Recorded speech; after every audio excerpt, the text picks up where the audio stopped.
LeBron, and this is why the Laker LeBron thing hasn't worked so far, he's never bought in. Some of it's not his fault. This roster isn't guys he'd connect with. It's young guys he doesn't really respect yet, and then it's old knuckleheads and one-year contract guys he doesn't relate to. LeBron bought into Cleveland for the first 6 years until he was worn down. He bought into Miami.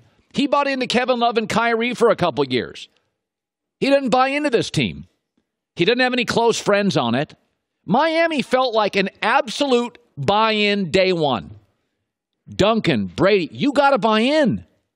And let's be brutally honest, we're 59 games into the season. There's no juice. There's no energy with the Lakers. It didn't even feel big. I'll be the first to admit, I thought this would feel big. It's not about you predicted 43 wins, I predicted 48, some predicted 45. But we all predicted, well, this would feel big. Lakers plus LeBron. This has never felt big. There's no juice. There's no energy. I mean, LeBron looks around. He's like, Brandon Ingram, has he hit a ceiling? Lonzo Ball hurt again. Luke Walton couldn't win when I was gone. Defensively, zero consistency all year. I mean, you can even hear it when LeBron talks.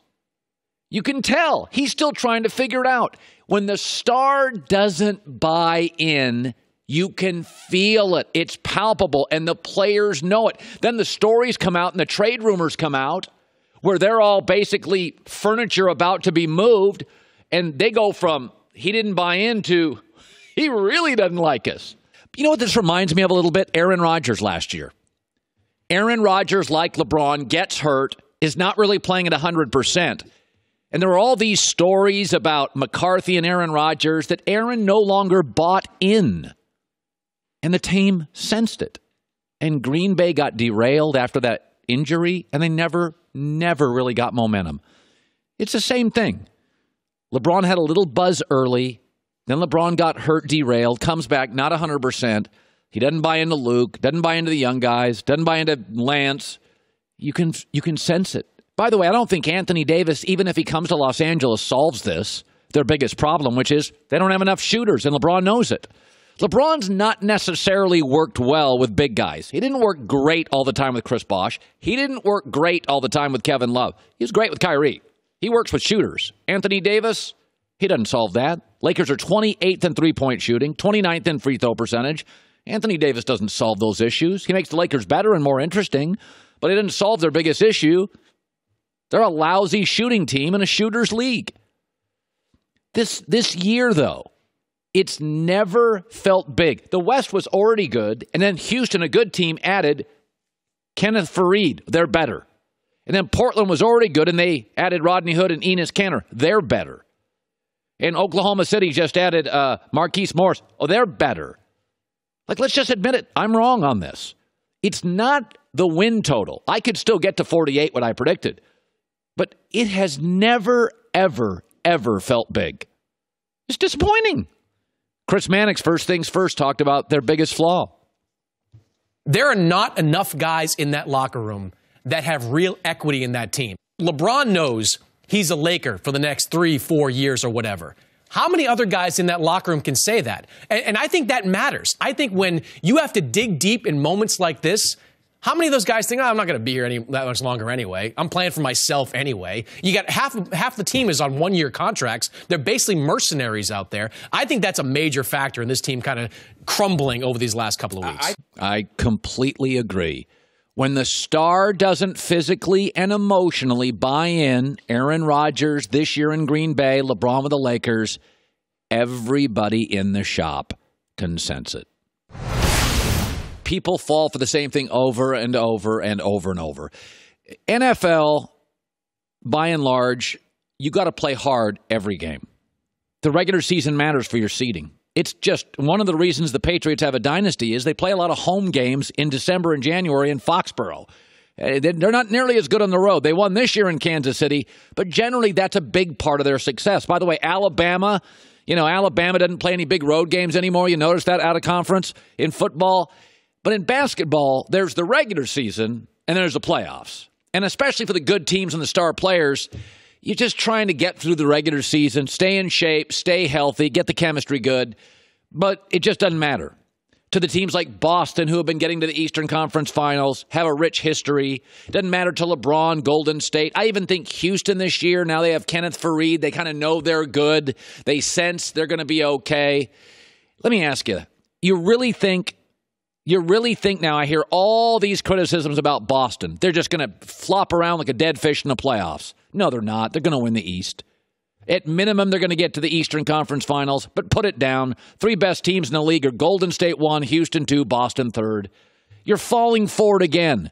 Ooh, Denver. Ooh, Toronto. Ooh, Milwaukee. Kyrie Irving came out yesterday and said, you're not beating us 4 times. We're all good. But Colin, what about the chemistry issues? Folks, the chemistry issues sort of disappear in the playoffs because everybody knows, okay, let's get over our little tiffs, urgency here. By the way, Cleveland last year, nothing but chemistry issues. Playoffs start, sweep, 7 games, get to finals. They did lose to Golden State because, I don't know, they don't have nearly as good of players. But do you really buy into Milwaukee where they have one star player, Giannis, who's never won a first-round playoff series? But Milwaukee could not win a road playoff game last year. That's your team?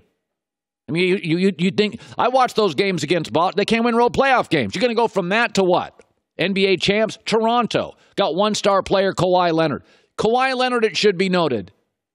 To get Kawhi Leonard, Toronto traded away their bench. They don't have the bench they had last year. And I'm not saying the bench is everything, but it's something if you play the Celtics. So I don't buy in Toronto. What about Denver? Denver's got one player who leads them in points, rebounds, steals, and assists. By the way, I like Milwaukee. There's a lot to like about Milwaukee. They'll win a playoff series.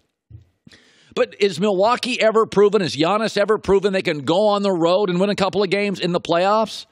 And the East is better this year than last year. Boston's got 7 guys that can play at a B or an A level. They're great at home. They've proven to me they can win on the road. They have a great coach. They're good situationally. What about their chemistry? What about it? Golden State has chemistry issues last 2 years with Kevin Durant and Draymond. Disappears in the playoffs. Disappears in the playoffs. LeBron last year, major difficulty, all sorts of chemistry issue. Disappears into the ether in the playoffs. Yes, I know the Bucks, Raptors, Pacers, all that. Boston's going to end up in the Eastern Conference Finals, and Boston, mark it down, and they may play Milwaukee because I think Milwaukee's got a good coach, and Giannis, Khris Middleton, they got a couple of dudes. Milwaukee's a real team. I don't buy Toronto at all. I don't buy Indiana at all. I don't buy the Nets at all. I don't buy the Pistons at all. I don't buy Philadelphia. I haven't played together very long. Stop falling. Here's the way it works. If a team, this is like Derrick Rose's Bulls or last year's Raptors. If you've never quite had playoff success, you want to show us how good you are in the regular season. This is not the NFL. You don't get equal effort. This is not college basketball where you can have a good half and knock off Duke, knock off Kansas, knock off Kentucky. You got to beat Brad Stevens 4 times. The Celtics don't lose playoff games very often at home unless they play a guy named LeBron. They've also proven, unlike Milwaukee, they can go on the road and sometimes be better than they are at home. They've got a star in Kyrie Irving. Jason Tatum at times looks like a star. They've got Gordon Hayward, Al Horford. These guys, Jaylen Brown, can play at B-plus levels. I've watched it. You've seen it in the playoffs. But people are always buying into the same thing. This is not football. It's not even hockey, where if you don't go out and give it everything on every line, head on a swivel, you'll get your you-know-what kicked. Stars, take a deep breath. I just read a story this morning on Golden State. They're just trying to find something to interest them for the next 45 days until they get to April. But Toronto, come on. Denver, give me a break. Milwaukee, good. I'll give you that. Good. And may end up in the Eastern Conference Finals. I don't think they're beating Boston 4 times in 2 weeks. They're not beating Brad Stevens 4 times in 2 weeks. Giannis hasn't proven to me he can go on the road in the Eastern Conference playoffs and outperform people. Basketball is about discomfort. Milwaukee right now is comfortable. Go to Boston on the road. Khris Middleton's hurt. What? All the guys won't be healthy? Yeah, Khris Middleton's hurt. Khris Middleton, by the way, goes 1 for 11. How you doing now? Yeah. So, power rankings.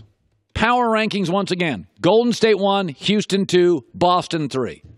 Hi, everybody. Thanks for watching. Subscribe here to get the latest from the show. Also, be sure to check out more of the best clips from The Herd or go watch a few segments from other shows on FS1.